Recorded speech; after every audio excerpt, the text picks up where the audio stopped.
From the studios of Farm Journal Broadcast, this is AgDay.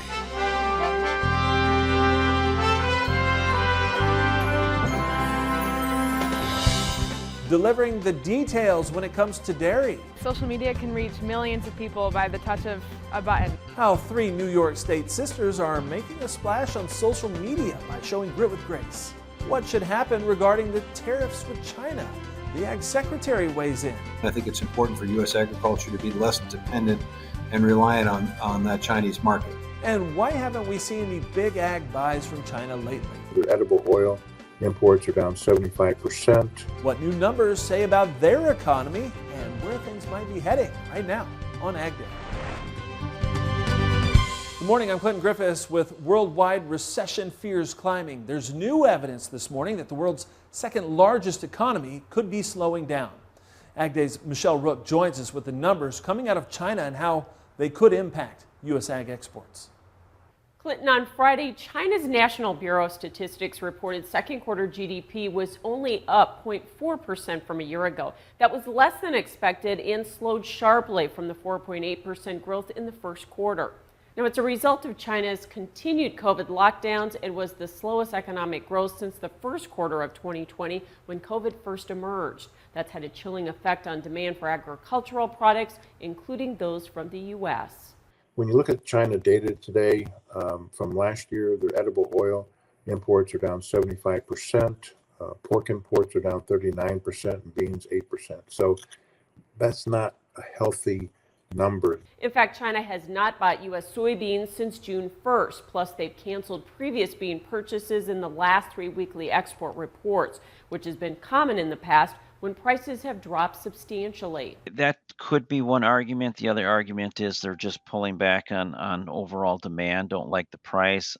It's not unusual, though, to see. We've seen this before. You get into summer and you get cancellations. He says it may also be because China's COVID lockdowns are impacting logistics and slowing down the shipping of imports.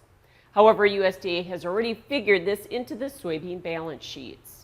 They've reduced the export number to 2170 and the new crop number all the way down to 2135, down from 2261 million bushels that we sold last year.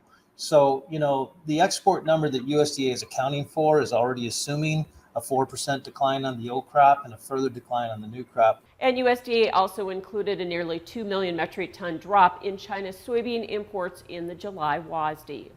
The bigger question now is whether or not demand will continue to slow for U.S. soybeans and other ag products to China, especially with the rising risk of stagflation in the world economy and amid tightening monetary policies globally. All right, thanks, Michelle. Talk about China comes as the White House debates what to do with tariffs amid continued inflationary pressure here at home. So far in 2022, total agricultural exports to China are up 7% from the previous year. Now, during my one-on-one conversation with Ag Secretary Tom Vilsack, I asked him about lifting those tariffs and what it could mean for U.S. agriculture. There are tariffs that have been assessed, but the Chinese have been flexible in terms of the assessment of those tariffs, which has allowed us to resume a fairly robust amount of trade with China. Having said that, I think, frankly, I've said this before, and I'll say it again, I think it's important for U.S. agriculture to be less dependent and reliant on that Chinese market. Instead, Secretary Vilsack pointing to the visit of Mexico's President López Obrador last week. The two presidents signing new agreements that Vilsack says should open the door for Mexico to buy more dairy and feed grains from the U.S. 3 Republican senators are calling for a review of a Chinese manufacturer's purchase of farmland near Grand Forks, North Dakota. Phu Fen Group bought roughly 370 acres of land near the Grand Forks Air Force Base. Senators Kevin Cramer and John Hoeven of North Dakota and Marco Rubio of Florida sending a letter to Biden administration officials wanting the Committee on Foreign Investment in the U.S. to review the deal. Now, they're concerned the company's operations could have national security implications due to being located 12 miles from the Air Force Base. In November of last year, Grand Forks announced the company had selected the city as a location for its new wet corn mill. Now, the COO for the company's American subsidiary tells the Grand Forks Herald his company is not an espionage threat and is not owned by the Chinese government. Another big story we're following right now, the heat. Yes, it's summer, but this week 90% of the country is expected to deal with above average temperatures. Meteorologist Andrew Whitmire joins us. And Andrew, it's not necessarily good news for the Corn Belt. That's right. Not good news for a lot of farmers out there that are really under heat stress with this heat dome that is going to continue to build across much of the lower 48. Again, over 90% of the country is going to experience above average temperatures at some point this week, with much of the Great Plains dealing with the heart of this next heat wave, with several locations in the Great Plains reaching that triple-digit heat mark. And as we go into the forecast for this Monday, we're going to be watching a stationary front that's going to kind of be draped across parts of the Midwestern states, and that's going to bring with it a few spotty showers towards the New England coastline as well as the Mid-Atlantic states. Meanwhile, that hot weather down across the southern and central plains, that's going to continue to build eastward as we head on into the tail end of this week. You notice that jet stream here where that word hot is, that's going to continue to rise and continue to work its way eastward as we not only go throughout the mid portion of this week, but towards the latter half of the week as well, with very limited rain chances. Check out this cute video shared by Christopher Gibbs of Maplewood, Ohio. He says this is why driver's ed instructors always want farm kids, because he says his grandkids have been driving since they were 3 years old. Looks like this one is well on his way. All more in your Ag Day forecast coming up. A new report says the U.S. is losing farmland at what it calls an alarming rate. The study was conducted by the American Farmland Trust. It's raising the alarm about the amount of farmland being converted to development. Now, it says between 2001 and 2016, more than 11 million acres of farmland were converted to other uses. It adds up to 2,000 acres every day. Researchers saying if the pace keeps up, another 18.4 million acres will be lost by the year 2040. Nearly half of the conversion will occur on the nation's most productive, versatile, and resilient farmland. And researchers say if the pace accelerates by 2040, over 24 million acres of farmland, or more than 1 million acres every year, could be lost. One trend that may be hastening the loss, the report says, the rapid appearance of solar panels on farmland. Grain markets ended the week under pressure, with wheat leading the way. We'll discuss expectations for the week ahead coming up next. And later, meet 3 New York dairy farmers sharing their story and their lives on social media. A tale of grit with grace today in the country. Ag Day is brought to you by the End Zone by Farm Shop MFG, which allows you to rehydrate your soybeans from 10 to 13%. On a 20,000 bushel bin, that's an extra semi-load added to your bottom line. Order your End Zone fan control by July 31st and receive $200 off.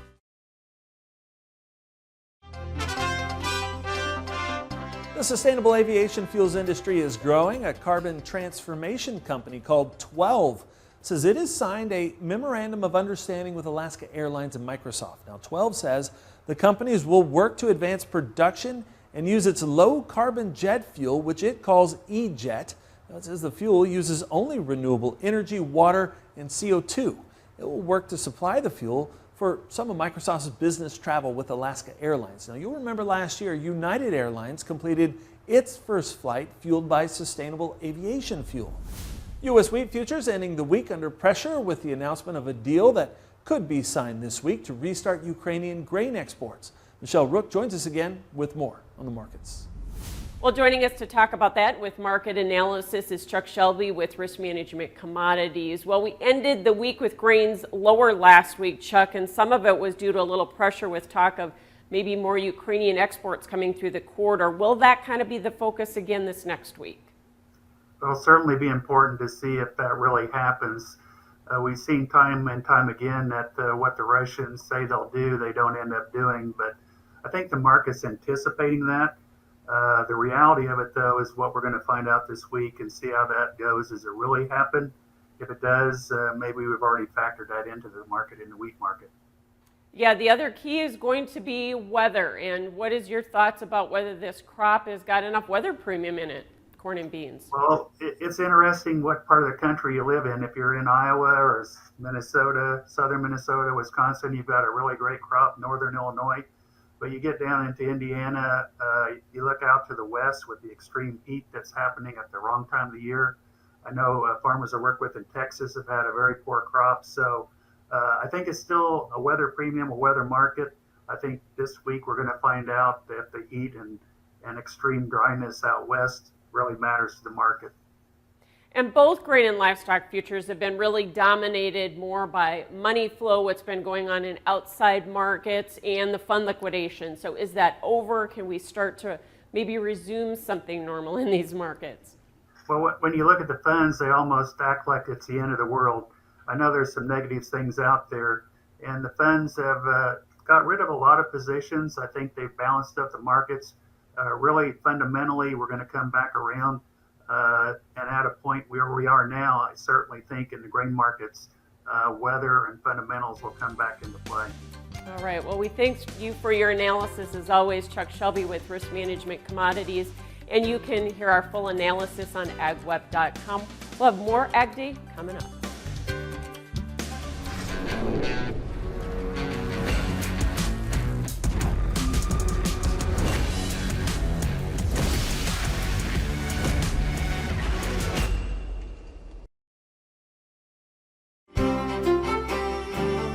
How hot is Texas? So hot that portions of the state are dealing with rolling power outages, and no one is immune, not even TV meteorologist. KTRK meteorologist Travis Herzog was on air reporting on heat-related blackouts when the lights went out in the studio. Now, the station was in the process of switching to a backup generator so the newscast could go on, but then it happened again during his evening forecast. Meteorologist Andrew Whitmire joining us here with our precipitation estimate looking forward here. And Andrew, of course, we want to keep the lights on, but some rain for some of these places wouldn't be bad either. It wouldn't be bad, but unfortunately, again, as we see that heat dome really rising across the Great Plains and as well as the Midwestern states, rain chances are going to be very limited as we go through this week. Places that really don't need the moisture are the south and eastern portions of the U.S. Meanwhile, again, we did pick up a little bit of decent rainfall for parts of the Ohio River Valley, parts of the southern Great Lakes belt areas. But meanwhile, again, much of the plain states are going to be dealing with dry weather as we go throughout this week with below average precipitation forecasted. This does not mean we won't have at least a passing shower or thunderstorm, but the overall trend for this week as that heat dome builds in is going to be for a much more quieter pattern. And as we take a look at that drought monitor from 1 week ago, we saw parts of Arkansas here becoming dry once again, and we're going to likely see some of these drought conditions continuing to strengthen this week, unfortunately, as again we are dealing with this heat dome that's again going to help dry out that top layer soil. And again, about 90% of the U.S., the lower 48, is going to experience at least above average temperatures for at least 1 or more days as we go throughout this upcoming week, as this heat dome really begins to expand across much of the lower 48. We'll get a taste of this Tuesday into Wednesday, and then we'll really see this strengthening up across the Great Lakes and upper portions here of the New England states as we head throughout this upcoming weekend with multiple days where we could be looking at temperatures 90+ degrees. Going through the forecast for this Monday, July 18th, we'll be watching a frontal boundary system draped across the Ohio and Tennessee River valleys. Then with it some scattered showers across the eastern coast. Meanwhile, again, we'll be watching this heat dome trying to expand north and east as we go on into the midweek time frame. And then as we round out this week on Friday, all eyes on the heat that's going to be building across the country. And again, rain chances are going to be few and far between. Let's take a look at a few locations a little bit closer to home. Seagraves, Texas, hot, high 100 degrees. Going up to Eau Claire, Wisconsin, sunny and muggy, high 90 degrees. And going into Bozeman, Montana, few isolated showers and thunderstorms developing late in the day.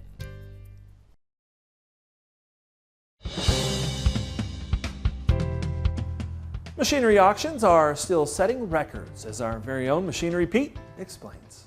Well, folks, I've been covering auctions now over 3 decades, and over the years, when times are good, what I would tend to see record auction prices kind of would trickle in here and there, fairly steady. But I tell you, the last 18 to 20 months been nothing like that. It's actually been a flood. If you've been following me right along, you know this, but particularly the mid to high horsepower tractors. Just been incredible bidding. A lot of dealers in the market bidding, and farmers actually competing on these good condition used tractors as a hedge against downtime, parts availability, supply chain mess with new tractors and whatnot. But probably the best example I could give you would be maybe the John Deere 8235R, which Deere made just a few years, give or take, just over 10 years old. And I've seen 215 8235Rs sold at auction the last 11 years. And I tell you what, the 5 highest auction prices on 8235Rs have all come the past 16 months. And in fact, 7 of the highest 8. Now the record was set just last month on a June 1st auction in Earlville, Illinois, where this very sharp 2012 model with 1,017 hours on it, it sold for $193,600. And again, that's a record high price. The previous high was $186, and that was from back in August of 21, also in Illinois, by the way. But another interesting stat on 8235Rs, you know, that they're getting older here, but the average auction price so far this year is actually up 54.4% versus 3 years ago. Find farm equipment on Machinery Pete's July 19th online auction. No reserve, no buyer fees. Start bidding now at auctions.machinerypete.com.